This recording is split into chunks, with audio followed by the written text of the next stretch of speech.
Hello, brothers and sisters. I got a lot of people getting some confusion on when the day starts.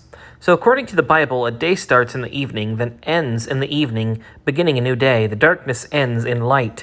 Most of the modern world believes that the day starts with morning, ending in another morning, which is not biblical. The light ends in darkness.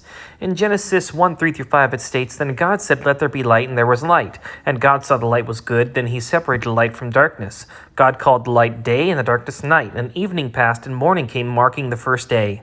So God created light, then separated it. He allowed the evening to pass first, and then he allowed the morning to come, and when morning passed, it started the next day.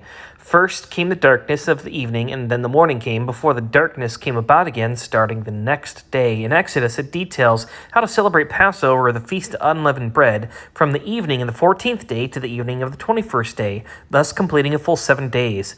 Exodus 12:17-19. "Celebrate this festival of unleavened bread, for it will remind you that I brought your forces out of the land of Egypt on this very day. This festival will be a permanent law for you. Celebrate this day from generation to generation. The bread you eat must be made without yeast from the evening of the 14th day to the first month until the evening of the 21st day of that month. During those 7 days, there must be no trace of yeast in your homes.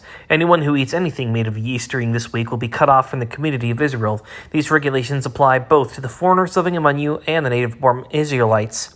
Jesus followed and kept the Jewish feasts, which began from one evening to the next. To say that the day starts with the morning would mean to discredit Jesus. It's like calling the actual Jesus and God's Son in the Bible the Antichrist.